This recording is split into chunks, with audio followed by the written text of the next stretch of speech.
ሰብአዊነትን ታሳቢ ያደረገ ሳይሆን የፖለቲካ ፍላጎትን መነሻ ያደረገ ነው ተብሎ ነው ሊወሰድ የሚችለው።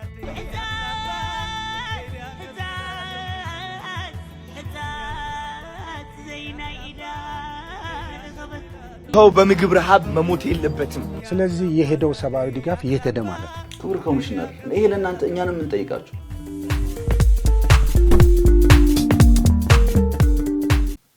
ሰላም ፍቅር ጤና ለእናንተ ይሁን ውድ ተመልካቾቻችን። ሚዲያችን ሰናይ መልቲ ሚዲያ ፕሮግራማችን ደግሞ ሳምንቱን በሰናይ ነው።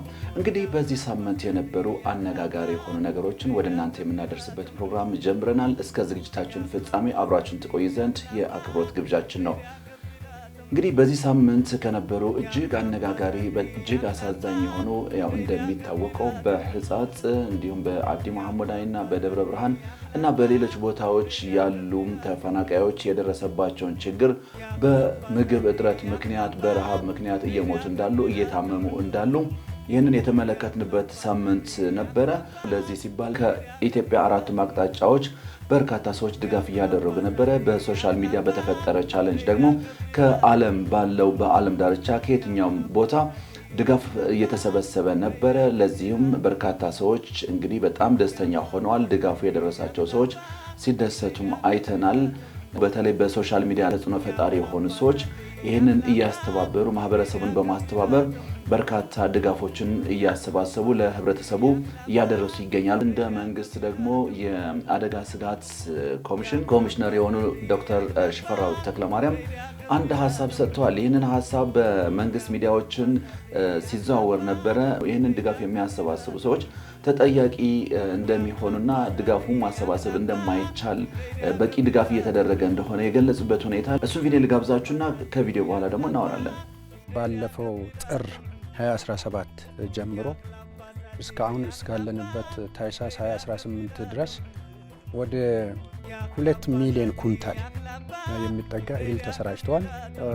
የገንዘብም ጭምር ተጨምሮበት ወደ 32 ቢሊዮን ተልኮ ሲያበቃ አንድ ሁለተኛ በሴፍቲኔት ፕሮግራሞች ከ1 ሚሊዮን በላይ ህዝብ ነው ትግራይ ላይ የሚገለገለው፣ ይሄ ባልተገለጠበት ሁኔታ።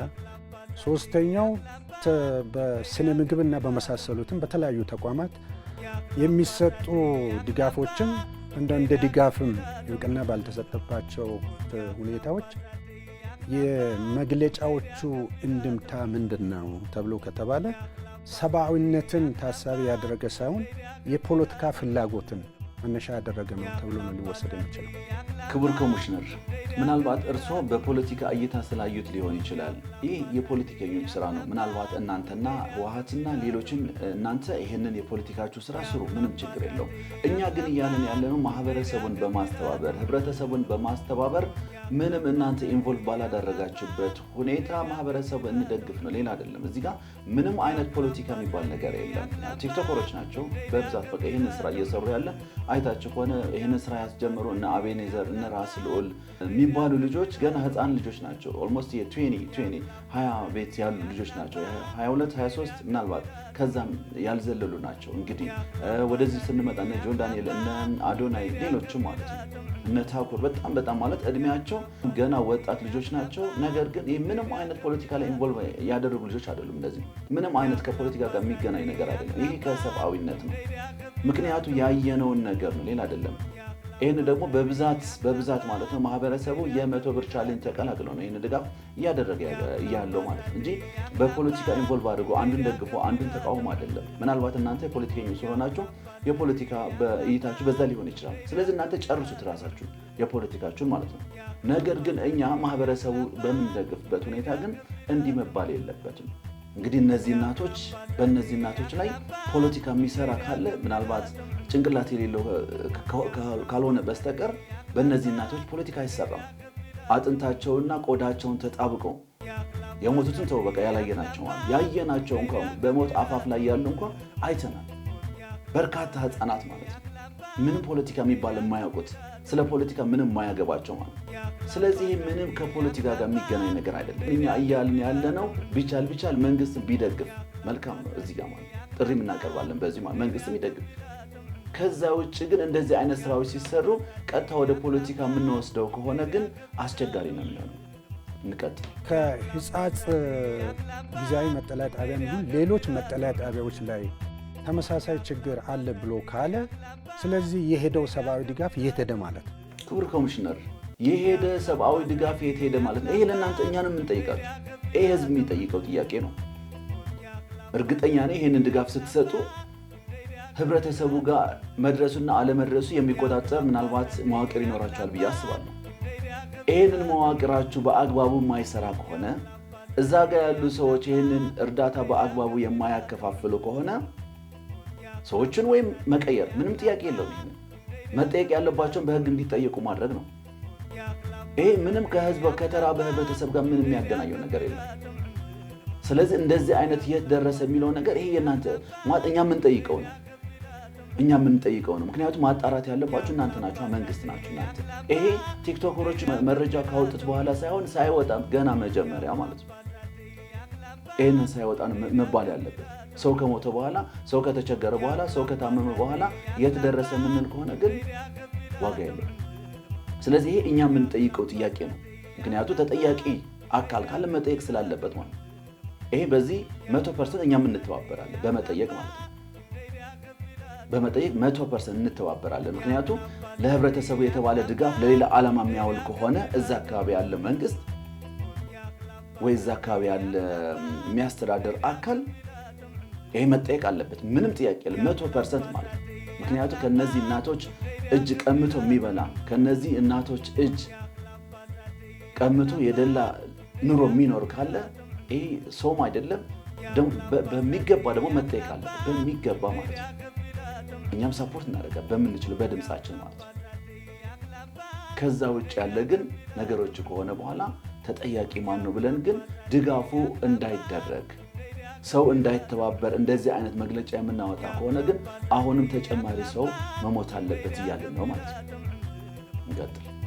ይህ የሰብአዊ ድጋፍ መጠኑ ሳይንሳዊ በሆነ ዓለም አቀፋዊ በሆነ መስፈርት ተረጋግጦ የሚሰራጭ የሚሄደውንም ሰብአዊ ድጋፍ በትክክለኛው እንዲደርስ ከማድረግ ይልቅ የተለያዩ የቀረጥ ስርዓቶች ውስጥ በማስገባት እንዳይቋቋም የማድረግም በጣም የተደራጀና ስርዓት የሚመስል ነገር ተዘርግቶ የሚሰራው ነገር በሙሉ የሚያሳየው ትህነግ ለፖለቲካው ለራሱ የፖለቲካ መዳረሻ ለምላላካቸውና በመላላክ ሊያተርፍ ለሚፈልጋቸው ነገሮች ሟች እንደሆነ ነው የሚያሳይ። አዲስ በጸደቀው በአደጋ ስጋት ስራ አመራር አዋጃችን ላይ ፍላጎቶችን በማናር ሰብአዊ ድጋፍ ፍላጎቶችን ማለት ነው የሌሉ ፍላጎቶችን በመፍጠር ባልተገባና በተሳሳተ ሁኔታ የሚሄድ ተቋም ግለሰብ አካል ካለ በሕግ ይጠየቃል። በማህበራት ሊሆን ይችላል፣ በግለሰቦች ሊሆን ይችላል፣ በቲክቶክ በዩቲዩብ በምን የሚሄደው አካሄድ ተቀባይነት የለውም። ተቀባይነት የለውም ብቻ ሳይሆን ተጠያቂነትን የሚያስከትል። ምናልባት ይሄ ያው ፖለቲካችሁ ራሳችሁን ቻሉት ነው የምንለው እኛ። ምክንያቱም እንደዚህ አይነት ነገር የሚያደርግ ከሆነ ትህነግ ወይም ህወሓት ይህንን ስራ ሲሰራ ለምን እናንተ ሰው እስኪሞት ድረስ ምን እየሰራችሁ ነበር? ሰው እስኪሞት ድረስ ቆዳና አጥንት ተጣብቆ እንግዲህ የሰው ልጅ በእንደዚህ አይነት ሁኔታ እስከሚሆን ድረስ እንዲህ እየተደረገ እንደሆነ ካወቃችሁ ለምን እስካሁን ዝም አላችሁ? አንድ በሁለተኛ ደረጃ ደግሞ እናንተ ራሳችሁ ምናልባት ያው እንደ ፌዴራል መንግስት የሚኖራችሁ መዋቅር ቀጥታ ማህበረሰቡ ጋር ተደራሽ እንዲሆን ማድረግ አይቻልም ወይ? ምክንያቱም የእናንተ መዋቅር ካለ ቀጥታሽ እዛ ይደርሳል ብለን እንድናስብ ማለት ነው። አለበለዚያ ግን አሁንም መባል ያለበት ምንድነው? ይሄ እናንተ በፖለቲካችሁ እኛ ፖለቲካ ያገባል፣ የፖለቲካችሁ ስራ እናንተ ስሩበት። አሁን ግን እያልን ያለነው ምንድነው? የተቸገረ ማህበረሰብ እንርዳ ነው። የተቸገረ ማህበረሰብ እንርዳ። የ100 ብር ቻሌንጅ ነው እየተደረገ ያለው። ስለዚህ እዚህ ጋር ደግሞ እርሶም ክቡር ኮሚሽነር ሌሎችም እዚህ ጋር የሚመለከታቸው አካላት ድጋፉ ላይ መረባረብ ይኖርባቸዋል። በ21ኛው ክፍለ ዘመን ሰው በረሃብ መሞት የለበትም። እንግዲህ እናንተ ማሰብ ያለባችሁ ነው። እንግዲህ የ20 ዓመት ልጆች እያሰቡት ያሉ ሰው በምግብ ረሃብ መሞት የለበትም። ምግብ እርቦት መሞት የለበትም። በርካታ ምሁር ባለበት ሀገር፣ በርካታ ትልቅ ሰው ባለበት ሀገር ነው እንግዲህ የ20 ዓመት ቲክቶከሮች ይህንን ሐሳብ እያራመዱ ማለት ነው። ሰው መሞት የለበትም፣ በምንችለው ነገር እንርዳ እያሉ የወገኖቻቸውን ህይወት እየታደጉ ያሉት ማለት ይሄ መሆን የነበረበት እንጂ ቀድሞ እናንተ ነበራችሁ ማድረግ የነበረባችሁ። ከዛ ውጭ ግን እንደዚህ አይነት ድጋፍ ማድረግ አይቻልም ማለት ምን ማለት ነው? ክቡር ኮሚሽነር እንዲሁም ቢችሉ ለአስቸኳይ ጊዜ የተያዘ እርዳታም ካለ ያንን ድጋፍ እናደርግ ብላችሁ እንደ መንግስት ማለት ነው እንደ መንግስት እርሱ ማድረግ ይችላል። እንደ መንግስት ተነጋግራችሁ አስቸኳይ ድጋፍ እንዲደረግ ማድረግ፣ ከዛ በኋላ ተጠያቂ የሚሆን ሰው መጠየቅ። እኛም በድምፅ እናግዛችኋለን። ያለምንም ጥርጥር ህዝቡ ያግዛችኋል። ምክንያቱም ህዝቡ ከእውነት መቆም ስለሚፈልግ ማለት የትኛውም ህዝብ ማለት። ስለዚህ እናንተ እውነታውን ታወጣላችሁ። እስከዛ ድረስ ግን ይህን ነገር እስኪጠራ ድረስ ግን ህዝብ መሞት የለበትም፣ ሰው መሞት የለበትም፣ መራብ የለበትም። ለዚህ ነው እንግዲህ የሶሻል ሚዲያ ተጽዕኖ ፈጣሪዎች ርብርብ እያደረጉ ያሉ ቀለም፣ ዘር፣ ሃይማኖት ምንም ሳይለይ ማለት ነው እንደዚህ እያደረጉ ያሉ ነው። በእርግጥ በዚህኛው ማትረፍ የሚፈልጉ የተለያዩ ፖለቲካ ፓርቲዎች እያየን ነው። የተለያዩ ፖለቲካ ላይ ተጠግቶ የሚሰሩ ግለሰቦች እያየን ነው። በዚህ ማትረፍ የሚፈልጉ ማለት ነው። እባካችሁ ፖለቲከኞቹ በዚህኛው በተራበ ማህበረሰብ ላይ ፖለቲካ አትስሩ እባካችሁ። የትኛውም ፖለቲከኛ ማለት ነው መጀመሪያ መቅደም ያለበት ሰብአዊነት ስለሆነ ማለት ነው። አመሰግናለሁ።